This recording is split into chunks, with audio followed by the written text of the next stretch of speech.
जय श्री कृष्णा। कार्तिक मास के तीसरे अध्याय का महत्व। तो सत्यभामा बोली कि हे भगवान, आप काल स्वरूप हैं और काल को संपूर्ण भाग समान है, तब फिर कार्तिक मास ही क्यों श्रेष्ठ है?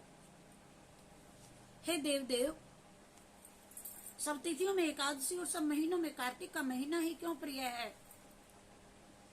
तो श्री कृष्ण जी बोले कि हे कांते, तुमने अच्छा प्रश्न किया। एकाग्रचित होकर के बेन के पुत्र प्रथु और महर्षि नारद जी का संवाद आप सुनो। जिसे पहले प्रथु ने नारद से पूछा, तब नारद जी ने कार्तिक मास की श्रेष्ठता कही। जिसने पूछा नारद से, प्रथु ने, तो ये कार्तिक मास की श्रेष्ठता प्रथु को नारद जी ने बताई। नारद जी बोले कि पहले सागर का पुत्र शंख नामक राक्षस त्रिलोकी के मथने में समर्थ था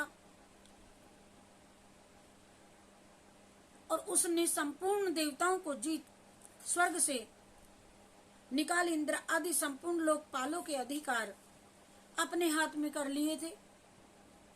सब देवता उससे भय के मारे अपने अपने स्त्री पुत्र आदि को लेकर के बहुत वर्ष पर्यंत सुमेरु पर्वत की गुफाओं में पास उसी में जाकर के निवास करते रहे। जब देवता गुफाओं में रह रहे थे, गुफाओं में, तब शंखासुर ने विचार किया कि मैंने देवताओं को जीत तो लिया है, तो भी वे बलवान मालूम होते हैं। हाँ, अब जान पड़ा कि वे सब वेद मंत्रों से युक्त हैं। इससे उनके वेद मंत्रों का हरण करने से वे सब बलहीन हो जाएंगे। ऐसा विचार करके असुर विष्णु भगवान को नींद से ग्रस्त देख स्वयंभु मनु ब्रह्मा जी के लोक में जा करके वहां वेदों को निकाल करके चलने को तत्पर हुआ। तब वे उसके भय के मारे यज्ञ के मंत्र और बीजों समेत जल में प्रवेश कर गए। तो वह विचारने लगा, ढूंढते ढूंढते, तब वह शंखासुर भी उन्हें ढूंढता हुआ समुद्र के भीतर विचरने लगा, परंतु वे वेद के एक स्थान पर कहीं भी उनको प्राप्त न हुए। पीछे से ब्रह्मा जी सब देवताओं को संग ले और पूजा की सब सामग्री इकट्ठी कर बैकुंठ में विष्णु भगवान की शरण में गए। वहां उनके जगाने के निमित्त सारे देवता बाजा बजाने लगे, गाना गाने लगे, गंध धूप बार बार उनको देने लगे। उनकी भक्ति से संतुष्ट होकर के भगवान ने जब अपने नेत्र खोले तो तब सब देवताओं ने विष्णु भगवान के दर्शन किए और षोडशोपचार से पूजा करके दंडवत पृथ्वी पर गिर पड़े। और तब तो माधव भगवान उनसे कहने लगे, हे देवगण, मैं तुम्हारे भजन कीर्तन आदि कार्यों से प्रसन्न हूँ। आप लोगों की मनोकामना मैं पूर्ण करूंगा।